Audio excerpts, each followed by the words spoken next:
क्या रहेंगे मेरी माँ? खुश रहेंगे कि नहीं?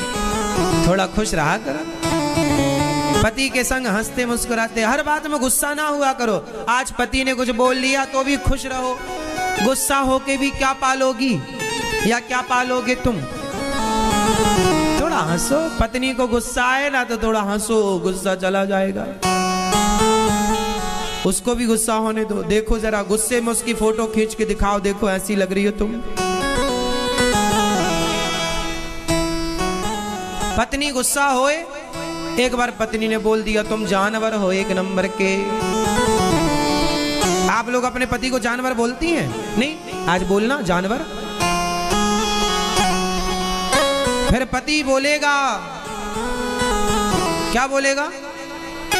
हाँ नहीं, एक पत्नी ने बोला तुम जानवर हो, तो पति बोला वाह तुम बहुत बढ़िया हो। उसका पति बहुत हंसमुख था। पत्नी बोली तुम जानवर हो, पति बोला वाह क्या बढ़िया तुमने बात कही मेरी श्रीमती। क्या बात कही?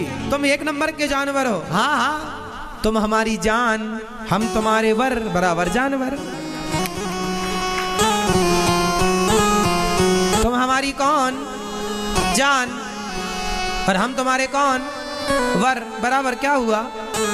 लो ये देखो, बात अभी गुस्से में जाती, अब हंसे में निकल गई। तो हंसने मुस्कुराने का मौका भी तो ढूंढना पड़ता है ना, और आप लोग तो बस गुस्से का मौका ढूंढते हैं। थोड़ा हंस भी लिया करो मेरी माँ। रिश्तों में ना हंसते मुस्कुराते खुश रहा करो। जिंदगी प्रसन्नता के लिए मिली। आपकी होंठों की मुस्कान, आपके होंठों की मुस्कान ही सबसे बड़ा धन है। इतना पैसा आपके पास है लेकिन आप खुश नहीं हैं, तो पैसे का मतलब क्या?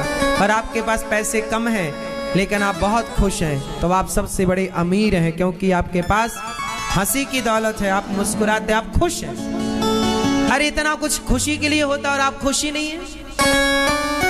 इसलिए आपको क्या रहना है? आज से खुश रहना है। नहीं है कोई खाना पीना, नहीं है पति अच्छा नहीं है, पत्नी अच्छी, कोई बात नहीं, फिर भी आप क्या कर सकते हैं? जो मिला वो मिला, खुश रहना है हर हाल में। जिंदगी में राज, जिंदगी को जिंदगी का राज पाना चाहिए, और जिंदगी को जिंदगी में मुस्कुराना चाहिए। ये जिंदगी मिली है हंसने मुस्कुराने के लिए, इसलिए थोड़ा हंसा करो। भैया हंसो, बोलो घी, बोलो ही। ये रावण टाइप का नहीं हंसना, ऐसे नहीं, वैसे ठहाका कभी लगाना चाहिए। आप इतना हंसो, इतना हंसो, इतना हंसो कि आपकी आंखों में आंसू आ जाओ, पेट दर्द करने लगे। जिसका हंसते हंसते पेट दर्द करता है वो व्यक्ति बीमार पड़ ही नहीं सकता। सबसे बड़ा इलाज तो हंसी है, लेकिन आप हंसते नहीं, डॉक्टरों के चक्कर लगाते। अरे हंसा करो मेरी माँ। ना ब्लड प्रेशर हाई होगा, ना ब्लड प्रेशर नॉर्मल, क्या होता? हाई होता है, लो होता है, ना लो होगा ना हाई होगा, ना शुगर होगी ना ये होगा, ना जमाना भर क्या क्या बीमारी लिए आप लोग बैठे हैं, और केवल इसलिए कि आप हंसते ही नहीं हैं। हंसने में आंसू आते हैं कि नहीं? हमारा शरीर हर समय एक पदार्थ छोड़ता है, ऐसी डॉक्टरों की भाषा है। मैं शायद आपको इस भाषा को उस तरीके से ना समझा पाऊं, लेकिन मैंने सुना है ये, और मैंने महसूस भी किया। हमारा जो ब्रेन है, हमारा जो मस्तिष्क है, वो सुख में अलग प्रकार का लिक्विड छोड़ता है और दुख में अलग प्रकार का लिक्विड छोड़ता है। तो जब आप हंसते हैं, तो आपकी आंखों में आंसू आते हैं कि नहीं? मतलब आपकी आंखें पानी छोड़ रही हैं, ऐसे आपका मस्तिष्क भी एक प्रकार का लिक्विड छोड़ता है जो आपके लिए बहुत उपयोगी है, और वो तभी छोड़ता है जब आप हंसते हैं, और वो आपके शरीर को रोग प्रतिरोधक क्षमता को बढ़ाता है। वो जो लिक्विड पदार्थ है जो आपको हंसने में निकलता है, वो आपके शरीर को, ये समझ लो कि एनर्जी बूस्टर है, जो आपके शरीर को बीमारियों से लड़ने की क्षमता बढ़ाता। कोई भाषा डॉक्टरों की है, उसमें वो कुछ कहते होंगे, हमें वो भाषा का ज्ञान नहीं है, हम अपनी भाषा में आपको समझा रहे हैं। क्यों जी? सही है। हंसने से हमारा मस्तिष्क या हमारी बॉडी कुछ छोड़ती है, तो हंसो ना, क्या नुकसान है? थोड़ा पेट पकड़ के हंसो। पेट में दर्द हो जाता सारा, फिर चूरन खाने की जरूरत नहीं पड़ेगी। चूरन, पहले के लोग ना ज्यादा स्वस्थ क्यों रहते थे? क्योंकि पहले के लोग ना पंगत में खाते थे। क्या खाते थे? पंगत जानते हैं? पंगत कितने लोग जानते? पंगत कौन लोग? चलो नीचे करो हाथ। अब पंगत कौन कौन नहीं जानता? ये मैया पंगत नहीं जानते, मतलब भारत के नहीं हो फिर? पंगत नहीं जानते मतलब भारत के नहीं है। अरे गांव में शादियां जब होती थी, एक साथ लोग लाइन लगा के बैठते थे खाने के लिए, उसी को पंगत कहते। पंगत चल रही है। तो पहले के लोग एक साथ बैठते थे नीचे जमीन में फट्टी बिछाकर, और एक साथ आज भी बैठते हैं। हाँ, बैठ के खाते हैं। पहले के जमाने में ना बफर नहीं होता था। बारात आती थी तो बारातियों को लाइन से बिठाया जाता था, फिर पत्तल परोसी जाती, फिर दोना, फिर हलवा परोसा जाए, पूड़ी परोसी जाए, सब परोसा। वो पंगत होती है। चलो पंगत चल रही है, आज उसे पार्टी कहते हैं। अच्छा ये बताओ, पहले के लोग ना पंगत में खाते थे, मतलब साथ में। तो पहले हंसते मुस्कुराते मजाक करते हुए खाते थे, तो पहले ज्यादा खाते थे, है ना? पहले खुश होते थे लोग, बात करते हुए खाते थे, खुशी खुशी खाते थे, हंसते मुस्कुराते खाते। आजकल का आदमी खाता भी है तो मुंह बना के खाता। अरे थोड़ा हंसो मुस्कुराओ, हंसते हंसते खाओ पियो मैया। अकेले ना खाया करो, परिवार में सबके साथ बैठ के खाया। थोड़ा हंसते मुस्कुराते खाए, ज्यादा खवेगा खुश रहोगे। तो भगवान मजाक करते हैं। एक बार मजाक में भगवान ने कहा, हमसे विवाह क्यों कर लिया? शिशुपाल से कर लिया होता, अभी भी कर लो। भैया जी गिर गई, भगवान ने चतुर्भुज रूप में थामा। बाद में भगवान ने समझा कि ये तो, पर अर्थ किया उनके शब्दों का माँ रुक्मिणी ने। फिर अनिरुद्ध का विवाह उषा से हुआ, राजा नृग पर कृपा हुई, और भगवान राजा नृग ने गौदान दिया। कौन सा दान किया? गौदान किया। गौदान सर्वश्रेष्ठ दान है। मरने के पहले गौदान जरूर करना, और भागवत जी जरूर सुनना मरने के पहले। अभी 27 तारीख से भागवत जी की पोथी पाठ बैठेंगे। आप लोग भी अपने पितरों के लिए, अपने पूर्वजों के लिए भागवत जी की पाठ बिठा सकते हैं। मैं तो आपसे 2 काम कहूंगा।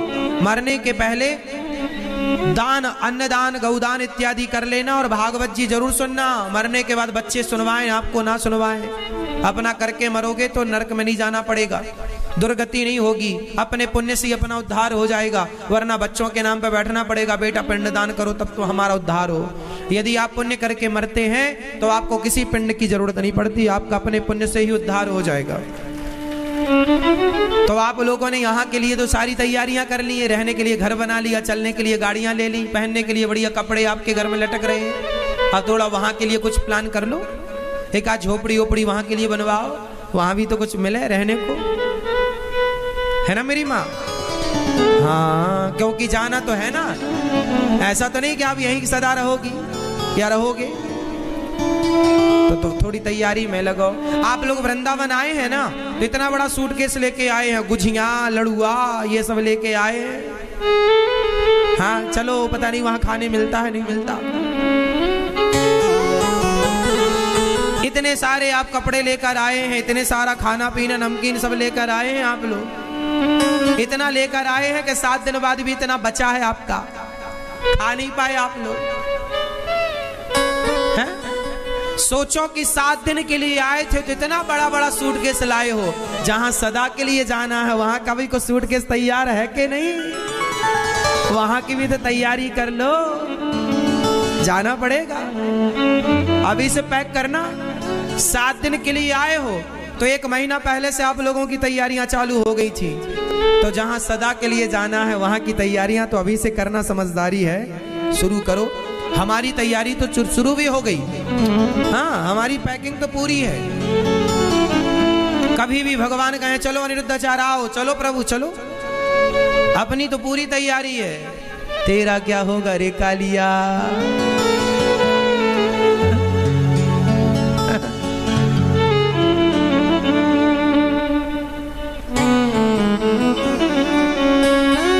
तैयारी है आपकी? हाँ? मैया है कुछ तैयारी साहब? फिर पूछा जाएगा कितनी तैयारी थी रे कालिया, क्यों नहीं तैयारी की? तो क्या जवाब दोगे? इसलिए हमने तो पूरी तैयारी कर रखी है। सवेरे जागते ही अन्नदान करते हैं ताकि तैयारी है वहां की, क्योंकि यहां रोटियां देने से वहां रोटियां मिलती हैं। जो यहां आप दोगे वो वहां मिलेगा, जो यहां नहीं करोगे वो वहां नहीं मिलेगा। आप लोगों को क्या लगता है, आप लोग बढ़िया अच्छे घर में हो, बढ़िया कमाते खाते हो, आप लोगों ने जरूर किसी जन्म में खूब पुण्य किया होगा, अन्नदान दिया होगा, इसलिए आप लोगों के पास भगवान ने खूब बढ़िया खाने के लिए दिया, घर दिया, सब दिया। जो लोगों के पास नहीं है मतलब इन्होंने कभी दिया नहीं, इसलिए इनके पास नहीं है। इसलिए आपको तब दिया था तो अब तो मिल गया, अब देंगे तो आगे। इसलिए दानम दुर्गति नाशनम, दान करने वाले की कभी दुर्गति नहीं होती। इसलिए जब तक सांस है तब तक दान करना मत छोड़िएगा। दान थोड़ा ही सही नित्य हो, अन्नदान रोज हो। इसलिए हम कहते हैं हजारों संत यहाँ भोजन करते हैं। आप सब लोग अपना मोबाइल निकालो, यू तरह चैनल खुलकर आएगा, चैनल को सब्सक्राइब कर लीजिए। अभी मैं आपको बधाई दूंगा यदि आपने चैनल को सब्सक्राइब कर लिया। यूट्यूब पर क्या कथाएं जरूर सुनिए। क्यों सुनिए? क्योंकि कथाएं आप घर में यूट्यूब पर जब जुड़ेंगे ना, और जब आप जुड़ जाएंगे तो क्या होगा जानते हैं? घर बैठे आपको कथा सुनने को मिल जाएगी और घर बैठे बैठे आपको दिव्य ज्ञान प्राप्त होगा। जो कथा आपको यहाँ मिलती है वो घर बैठे मिलेगी। मैं आपको बधाई दूंगा। ये देखिए इस तरह से तेजी से परिवार बढ़ना स्टार्ट हो गया। अब फटाफट आप लोग अपना मोबाइल का उपयोग कीजिए और आपको अभी मैं बधाई दूंगा। फास्ट आप इस परिवार से जुड़ेंगे और बच्चों को जरूर जोड़िएगा। अपनी बेटी बेटा शेयर कीजिए फेसबुक व्हाट्सएप पर आज की कथा को, ताकि आज का यूथ इस कथा का उपयोग करे और वो सही राह पर चले। बताइए कथा से सही प्रेरणा मिलती है या नहीं? जोर से कितने लोगों को मिली? यदि आज सोचिए कि इतने लोग, आप में से कितने लोगों का जीवन कथा से बदला है? हाथ उठाओ। यदि आपका जीवन बदला है तो देश का प्रत्येक व्यक्ति कथा सुनेगा तो प्रत्येक व्यक्ति बदल जाएगा, और देश का प्रत्येक व्यक्ति बदल जाएगा तो सोचिए देश बदल जाएगा। कितनी बढ़िया सोच के साथ फिर कोई वृद्धाश्रम नहीं बनाना पड़ेगा, फिर सब बेटा अपनी माँ की सेवा करेंगे, प्रत्येक बहू सास की सेवा। यदि मेरे विचारों से कोई चले, आपने 7 दिन तक मेरे विचार सुने, कैसे लगे बताओ? कैसे लगा? कैसे लगे? अच्छे लगे? तो जैसे विचार मेरे हैं, यदि मेरे इन विचारों को कोई फॉलो करे तो बताइए उसका जीवन बदलेगा कि नहीं? तो आप चाहते हैं बदलना, तो पूरे विश्व में आध्यात्म जगत का सबसे बड़ा परिवार है ये यूट्यूब पर अनिरुद्धाचार्य परिवार, जहां सबसे अधिक पूरी दुनिया, केवल भारत नहीं, अमेरिका, लंदन, जापान, पेरिस, ना जाने कितने देश हैं जहां भागवत सुनी जाती है यूट्यूब के द्वारा सुनी जाती है। तो प्रिय भक्तों, आप भी इस परिवार से जुड़े। भगवान की कृपा से भगवान ने पौंड्रक काशी राजद्विद का उद्धार किया, जरासंध का उद्धार हुआ, शिशुपाल का उद्धार, शाल्व दंतवक्र का उद्धार। सुदामा जी भगवान के विशेष गरीबी में उन्होंने गुजर किया पर शिकायत नहीं की। 4 मुट्ठी चावल लेकर सुदामा जी भगवान के पास गए। सुदामा जी भगवान से कुछ लेने गए थे कि सुदामा जी भगवान को कुछ देने गए थे? उत्तर दो। देने गए थे। क्या देने गए थे? 4 मुट्ठी चावल। उनके पास जो था उन्होंने दिया। एक बात बताएं, सुदामा ने कुछ मांगा नहीं है, सुदामा ने कुछ लिया नहीं है, दिया है। और सुदामा ने जब दिया तो भगवान कहते हैं तुम अपनी हैसियत से तुम दो, हम अपनी हैसियत से हम देंगे, पर पहले आपको देना पड़ेगा, पहले आपको देना पड़ेगा। सुदामा गरीब थे, गरीबी में गुजारा किया। इतने बड़े भक्त थे, भगवान से कहते कि हमें ये दो, तो भगवान देते ना, क्या जरूर देते। पर भक्त की पहचान ही होती है कि वो निष्काम होता, कोई डिमांड। अभी मैंने क्या बताया कि जहां कुछ चाहिए वो प्रेम नहीं है, वो स्वार्थ है। और भक्त प्रेम करता है भगवान से, और जहां प्रेम होगा वहां डिमांड नहीं होगी। जहां प्रेम होगा वहां डिमांड, इच्छा नहीं होगी। तो सुदामा के अंदर कोई इच्छा नहीं थी। ये बता रही है बात कि सुदामा प्रेमी थे। और आप लोग, हम लोग क्या करते हैं, भगवान की जरा पूजा पाठ की तो भगवान से मांगने लग जाते। अरे जहां मांगना है वहां प्रेम थोड़ी है। इसलिए भगवान से प्रेम करो, आपको मांगने की जरूरत नहीं पड़ेगी। भगवान तो अंतर्यामी है, वो सब जानते हैं मेरे भक्त को क्या चाहिए। सुदामा ने मांगा थोड़ी था, भगवान सब जान गए क्या चाहिए। बिना मांगे लोगों की संपदा लुटा दी सुदामा पर, हाँ या ना? तो आप मांगते क्यों हैं? विश्वास रखिए। भगवान के द्वार पर सुदामा जी जब चले, तब देखो सुदामा जी जब पहुंचे हैं ना,